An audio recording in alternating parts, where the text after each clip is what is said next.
नमस्कार साथियों, आशा करता हूँ आप सभी बहुत अच्छे होंगे।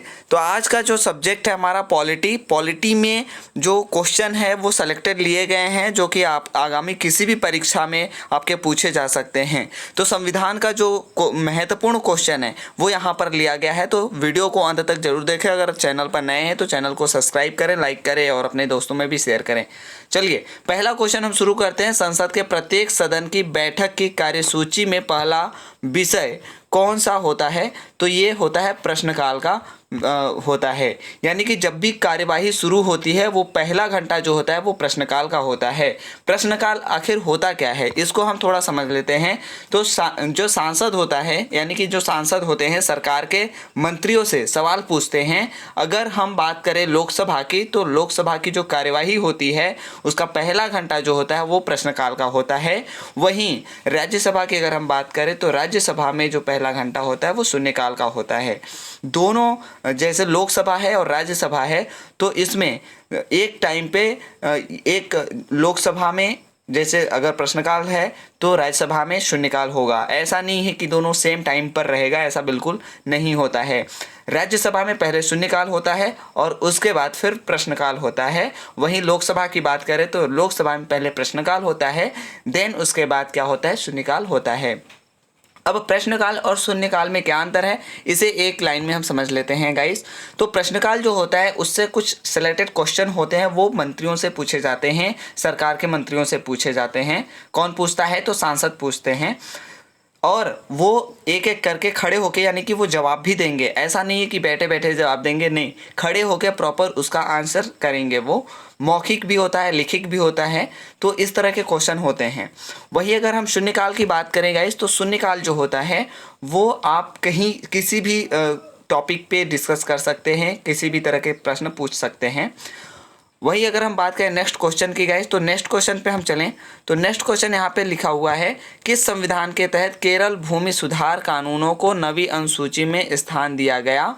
तो 29वें संविधान संशोधन द्वारा स्थान दिया गया था।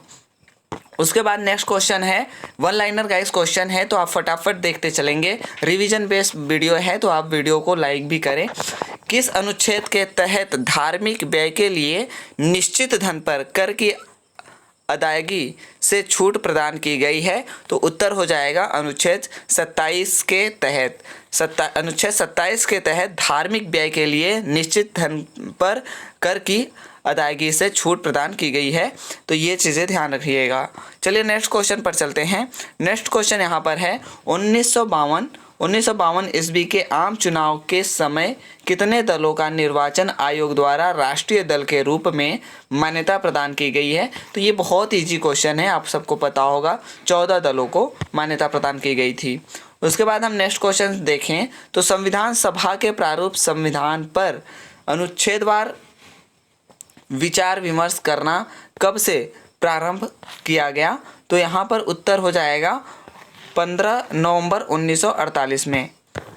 नेक्स्ट क्वेश्चन हम देखें तो संविधान सभा के अंतिम दिन सभा के पटल पर भारतीय संविधान की कितनी प्रतियां रखी गई थी जिन पर सभी सदस्यों ने हस्ताक्षर किए थे? तो इसका उत्तर हो जाएगा 3 इसका सही उत्तर हो जाएगा। गाइस इंडियन पॉलिटी का वन लाइनर क्वेश्चन है तो इसको रिवीजन करते हुए चलें। सर्वप्रथम राष्ट्रीय आपातकाल की जो उद्घोषणा हुई थी वो 26 अक्टूबर 1962 में की गई थी। आपको पता है 1962 में भारत और चीन के बीच युद्ध हुआ था, है ना। तो उस वक्त जो पहला सर्वप्रथम क्या हुआ था, राष्ट्रीय आपातकाल की उद्घोषणा की गई थी। और हम बात करें अगर दूसरी की तो दूसरी बार राष्ट्रीय आपातकाल की उद्घोषणा कब की गई थी? तो 13 दिसंबर 1971। 13 दिसंबर 1971 में आपको पता है कि भारत पाकिस्तान से युद्ध हुआ था और पाकिस्तान बुरी तरीके से हारा भी था, आपको अच्छे से पता होगा। चलिए देखते हैं नेक्स्ट क्वेश्चन। नेक्स्ट क्वेश्चन है जब राष्ट्रपति द्वारा वित्तीय आपात की उद्घोषणा की जाती है तब संसद द्वारा इसका अनुमोदन कितने दिनों के अंतर्गत किया जाता है या जाना चाहिए? तो ये होता है 2 माह के अंतर्गत। 2 माह के अंतर्गत ये अनुमोदन किया जाना चाहिए। बात करते हैं हम नेक्स्ट क्वेश्चन की। तो भारतीय संविधान के किस अनुच्छेद में कहा गया है कि संघ के लिए एक संसद होगी जो राष्ट्रपति और दोनों सदनों से मिलकर बनेगी। आपको पता है लोकसभा, राज्यसभा और राष्ट्रपति से ही गवर्नमेंट यानी कि सरकार बनती है। कोई भी कानून होता है उसमें संशोधन राष्ट्रपति, लोकसभा, राज्यसभा ही करते हैं। कोई भी कानून एक्ट बनता है तो उसमें यही तीनों जो होते हैं वो मुख्य भूमिका निभाते हैं, यानी कि यही कानून बनाते हैं एक तरह से।